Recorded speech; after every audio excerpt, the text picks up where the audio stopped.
पिछली बार हमने जो कहानी सुनी उसमें हमारे दिमाग में कई सारे सवाल आए, जैसे क्या सब समाप्त, राजा का यज्ञ अधूरा रहा, लेकिन हर आत्मा उसे ताकत देती थी। अब राम बचा ज़रूर है, लेकिन क्या वो सच में बचा है, या अब वो भी उस आत्मा की अगली चाल का हिस्सा बन चुका है। और आज की यह कहानी उसी 13वीं गुफा की भाग 2 है, वापसी का श्राप। तो चलिए शुरू करते हैं हमारी आज की यह रोमांचकारी और डरावनी भूतिया कहानी। लेकिन रुकिए, अगर आप कहानियों के शौकीन हैं तो इस वीडियो को लाइक कर दीजिएगा, अपने दोस्तों के साथ शेयर कर दीजिएगा और कमेंट करके ज़रूर बताइएगा हमें कि आपको यह स्टोरी कैसी लगी। और ऐसी अच्छी अच्छी कहानियाँ सुनने के लिए हमारे चैनल को सब्सक्राइब और बेल आइकन को ऑन कर दीजिएगा, ताकि हमारे सारे वीडियोस की नोटिफिकेशंस आप तक सबसे पहले पहुँचे। तो चलो अब बिना किसी देरी के शुरू करते हैं आज की यह कहानी। अब तक की कहानी। राम गुफा से किसी तरह बाहर तो आ गया, लेकिन उसके 3 दोस्त अनीश, जैद और विक्रम अब भी गायब हैं। लेकिन राम जानता है वो मरे नहीं, गुफा ने उन्हें निगल लिया है और अब वो आवाज़ें उसे बुला रही हैं फिर से। तो अब चलिए आगे की कहानी जानते हैं। गुफा से लौटने के बाद राम शहर आ गया, लेकिन वो अब वही राम नहीं था। घर में अकेले होने पर भी उसे कोई सांस लेने की आवाज़ आती।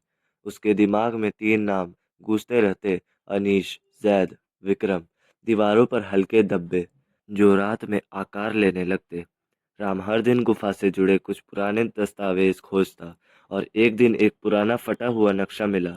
उस पर तमरा लिपि में लिखा था, 13वां यज्ञ अधूरा है, आत्मा अधूरी है, और जब तक 13वां पूरा नहीं होगा हर वर्ष उसका क्रोध एक और जीवन मांगता रहेगा।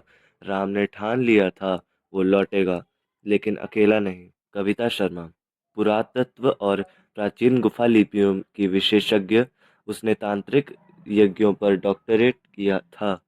राम से उसकी मुलाकात एक म्यूजियम में हुई, जहां राम ने वीरेंद्र सिंह के राजा बनने से पहले की एक दुर्लभ मुहर देखी थी। रीना थापा, पर्वत आरोही और मानसिक ध्यान साधक। रीना को अक्सर अलौकिक ऊर्जा का आभास होता था। वह इस अभियान को सिर्फ एडवेंचर नहीं, एक आध्यात्मिक जिम्मेदारी मानती थी। नमन राजपूत, डॉक्यूमेंट्री फिल्म मेकर, उसने राम की पहली कहानी सुनकर तय कर लिया था कि इस रहस्य को वह पूरी दुनिया को दिखाएगा। उसके पास इंफ्रारेड कैमरे, इलेक्ट्रोमैग्नेटिक सेंसर और ईवीपी रिकॉर्डिंग डिवाइस थे। संतोष बाबा, वह रहस्यमय साधु जो राम को पहली यात्रा से पहले गांव में मिला था, इस बार वो खुद साथ चलने को तैयार था, क्योंकि वो उस यज्ञ के अधूरे मंत्रों का संरक्षक था। सप्ततालपुर के गांव वाले अब भी डरे हुए थे, लेकिन इस बार जब राम लौटा, उन्हें देखकर बूढ़ा पुजारी कांप उठा। ये गुफा अब तुझे नहीं खींचेगी, तू अब उसका हिस्सा बन गया है। गुफा के रास्ते में हवा भारी थी, पक्षी चुप थे, हर पेड़ झुका हुआ लग रहा था, जैसे वो राम को सलामी दे रहे हों या अंतिम विदाई। गुफा खुद खुल गई थी, कोई चट्टान हटानी नहीं पड़ी। अंदर से गंध आई, पुरानी राख, लोबान और जलते रक्त की। अंदर घुसते ही टार्चें बंद हो गईं। दीवारों पर सिर्फ कविता का यूवी टॉर्च ही कुछ दिखा सकी, वो लिपि जो आम आंखों से नहीं दिखती। तू मुझे पूरा नहीं कर सका, अब मैं तुझे पूरा करूंगा। और तभी पहली बार गुफा में एक नया मोड़ खुला। 3 दरवाजे, पहले जैसे, लेकिन इस बार उनके ऊपर नक्शे और तंत्र शक्ति की रेखाएं बनी थीं। दरवाजे के पास लिखा था, यज्ञ के अधूरे चक्र को छुओ, लेकिन अपनी चेतना छोड़ने को तैयार रहो। राम आगे बढ़ा। अंदर की हवा तप्त थी, जैसे भट्टी में जा रहे हों। बीच में एक जलता हुआ चक्र था और उसमें अनीश बंधा हुआ था। संतोष बाबा ने मंत्र पढ़े, चक्र रोशनी में बदलने लगा, लेकिन तभी अनीश की जगह राम खुद उस चक्र में बंध गया। बाबा चिल्लाए, इस बार यज्ञ खुद राम को बुला रहा है, वो उसे अपने माध्यम के रूप में चुन चुका है।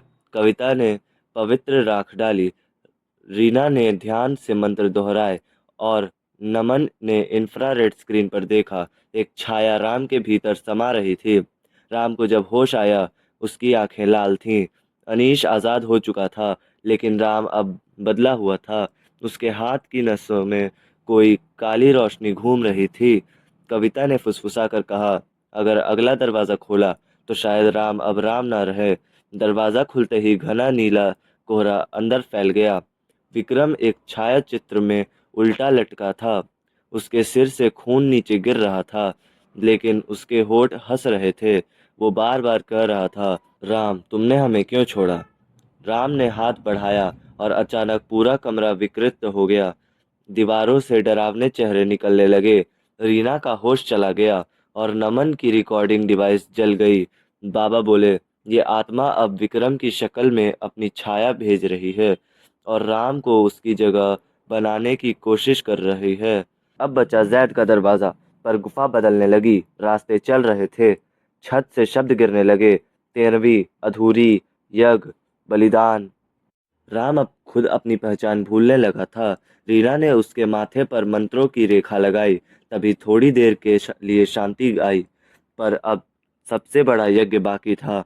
तीसरे द्वार के पास पहुंचते ही गुफा के भीतर एक भयावह शांति फैल गई।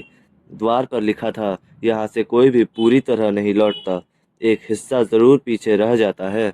अंदर गहरा अंधकार था और बीच में जैद घुटने के बल बैठा था, आंखें खुली लेकिन मृत्यु जैसा। उसकी सांसें चल रही थीं, पर जैसे आत्मा नहीं बची। तभी गुफा के चारों तरफ से वही आवाज गूंजी, एक को बचाया, दो को छीना, अब तीसरे के साथ तू क्या करेगा राम। राम ने जैसे ही जैद को उठाने की कोशिश की, जैद ने खुद उसका हाथ पकड़ लिया और धीरे से बोला, तू क्यों आया राम, हम ठीक थे, तुझे भी यही रहना था। जैद अब केवल शरीर था, उसके भीतर राजा की छाया समा चुकी थी। अचानक जैद की आंखें काली हो गईं। उसने राम को जमीन पर पटक दिया। कविता और रानी दौड़े, लेकिन जैद अब इंसान नहीं था। वह गुफा की आत्मा का अवतार बन चुका था। राजा वीरेंद्र सिंह की आत्मा अब पूरी तरह प्रकट हो चुकी थी। जैद के माध्यम से दीवारें खून से भीगने लगीं। हर मूर्ति बोलने लगी, 13वीं यज्ञ अधूरा, अधूरा। बाबा चिल्लाए, यह वही क्षण है जहाँ या तो सब मुक्त होंगे या पूरी पृथ्वी इस आत्मा के अधीन चली जाएगी।